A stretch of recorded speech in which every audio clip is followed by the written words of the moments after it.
Assalamu alaikum viewers, this is Miss Sumaira Arab and you are watching my channel Teacher Online by Sumaira Arab. I hope that you all are fine and happy. Just 2 days are left in New Year. So I wish all of you a very happy New Year in advance. And I pray that New Year will bring peace, prosperity, happiness and health for all of us. Ameen. Today I'm going to teach you how to translate from Urdu to English. As most of us face the problem, majority of us can understand English, but we hesitate in speaking English.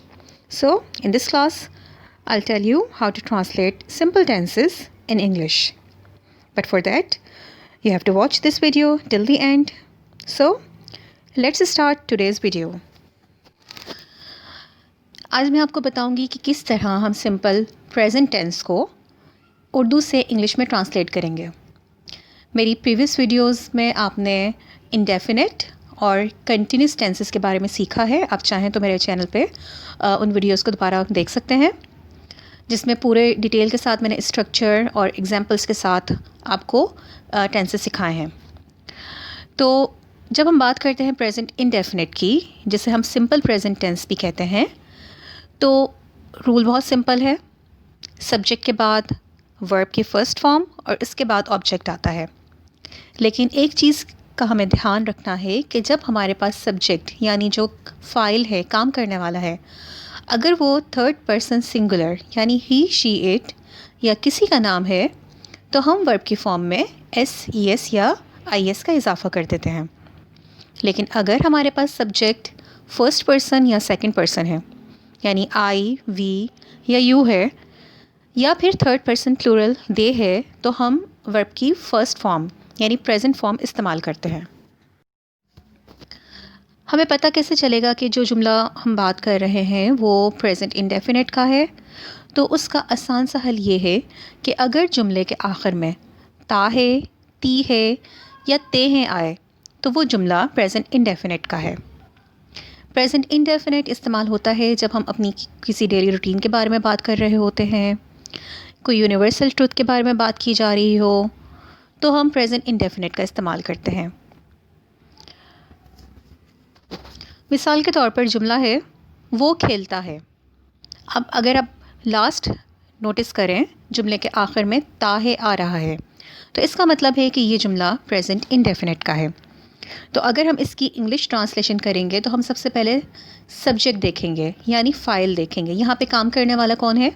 वो, यानी third person singular की बात हो रही है, तो यहाँ पे हम ही इस्तेमाल करेंगे। अगर जुमला होता वो खेलती है, तो फिर हम यहाँ पर शी इस्तेमाल करते, क्योंकि फिर बात फ़ीमेल की या लड़की की हो रही होती। अब हमारे पास जुमला है वो खेलता है। इस जुमले में कोई ऑब्जेक्ट नहीं है, यानी ये नहीं बताया जा रहा कि वो क्या खेल रहा है, सिर्फ यहाँ पे सब्जेक्ट है और वर्ब है।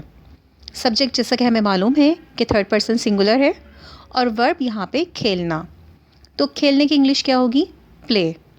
लेकिन जैसा कि मैंने भी आपको बताया कि क्योंकि जुमले में सब्जेक्ट हमें थर्ड पर्सन सिंगुलर दिया गया है, लिहाजा हम यहाँ पर वर्ब की फॉर्म में एस का इजाफ़ा करेंगे।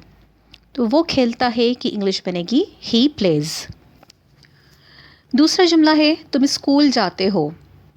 अब यहाँ पर तुम स्कूल जाते हो, काम करने वाला भी मौजूद है, काम भी मौजूद है, और जिस पर किया जा रहा है यानी ऑब्जेक्ट वो भी मौजूद है। तो इस जुमले में सबसे पहले हम ये देखेंगे कि काम कौन कर रहा है। अब यहाँ पे ज़िक्र हो रहा है तुम, यानी सेकंड पर्सन की बात हो रही है, तो हम यहाँ पे यू इस्तेमाल करेंगे। इसके बाद यहाँ पे हम वर्ब देखेंगे। वर्ब क्या है? जाते हो। जैसे मैंने आपको आइडेंटिफिकेशन में बताया कि प्रेजेंट इंडेफिनिट में हमें जुमले की पहचान इस तरह से होती है कि जुमले के आखिर में ता है, ती है, ते हैं, इस तरह के अल्फाज आते हैं। अब यहाँ पे आखिर में है ते हो, यानी जाते हो, तो यहाँ पे हम वर्ब की फ़र्स्ट फॉर्म यूज़ करेंगे गो। कहाँ जा रहे हो? स्कूल, तो हम आगे इजाफ़ा कर देंगे to school. You go to school. अब आप यहाँ नोटिस करें कि यहाँ हमने वर्ब की फॉर्म में किसी भी किस्म का कोई इजाफ़ा नहीं किया, کیونکہ یہاں پر ہمارے پاس جو فائل ہے یعنی سبجیکٹ ہے وہ سیکنڈ پرسن سنگولر ہے، اور ہم ورب کی فارم میں ایس ای ایس یا آئی ای ایس کا اضافہ اسی صورت کرتے ہیں جب ہمارے پاس سبجیکٹ تھرڈ پرسن سنگولر ہو۔ تو تم اسکول جاتے ہو کہ انگلش بنے گی یو گو ٹو اسکول۔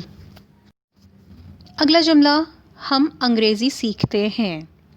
اب یہاں پہ سبجیکٹ ہمارے پاس ہے ہم، یہاں پہ بات ہو رہی ہے فرسٹ پرسن پلورل کی، تو ہم یہاں استعمال کریں گے وی۔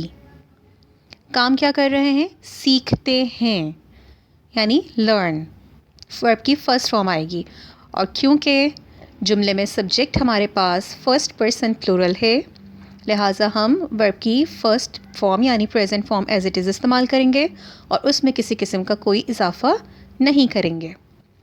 اب ہم سیکھ کیا رہے ہیں؟ انگریزی، تو ہم آخر میں آبجیکٹ استعمال کریں گے انگلش۔ جملہ بنے گا وی لرن انگلش۔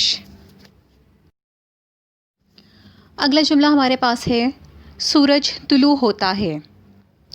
اب اس جملے میں ہمارے پاس آبجیکٹ نہیں ہے، صرف ہمارے پاس سبجیکٹ اور ورب ہے۔ سبجیکٹ ہمارے پاس کیا ہے؟ سورج۔ یہاں پہ ہم اس کی انگلش کیا لکھیں گے؟ دی سن۔ کیونکہ خاص چیز کا ذکر ہو رہا ہے لہٰذا ہم یہاں پر آرٹیکل دا کا استعمال کریں گے، اور یہاں پہ کام کیا ہو رہا ہے؟ طلوع ہونا۔ طلوع ہونے کے لیے انگلش ورڈ آتا ہے رائز، لیکن یہاں پہ بات ہو رہی ہے تھرڈ پرسن سنگولر کی، تو جو رول ہے کہ تھرڈ پرسن سنگولر کے ساتھ ورب کی فارم میں ایس ای ایس یا آئی ایس کا اضافہ ہوگا، تو یہاں پر بھی وہی رول اپلائی ہوگا۔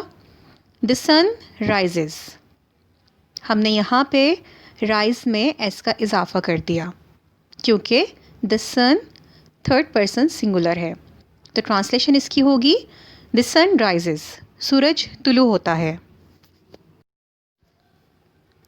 امید ہے میرے اسٹوڈنٹس کو آج کی کلاس پسند آئی ہوگی۔ اگر آپ اسی طرح سے انگلش سیکھنا چاہتے ہیں تو مجھے کمنٹ میں ضرور بتائیے، اور آپ یہ بھی بتائیے کہ آپ کو کس چیز میں کیا دشواری پیش آتی ہے۔ اگر آپ کو وکیبس چاہیے یعنی وکیبلری چاہیے تو بھی آپ مجھے کمنٹ میں بتا سکتے ہیں۔ کوشش کروں گی کہ آپ کی آرا کو دیکھتے ہوئے میں ویڈیوز بناؤں۔ میرے چینل کو سبسکرائب ضرور کریں اور بیل کے آئیکن کو پریس کریں، اور پلیز ویڈیو پسند آئی ہو تو لائک ضرور کریں اور ساتھ ساتھ شیئر بھی کریں، کیا پتہ آپ کی شیئر کرنے سے کسی کا بھلا ہو جائے۔ آپ مجھے انسٹاگرام پر بھی فالو کر سکتے ہیں۔ ملتے ہیں اگلی ویڈیو میں، جب تک کے لیے اللہ حافظ۔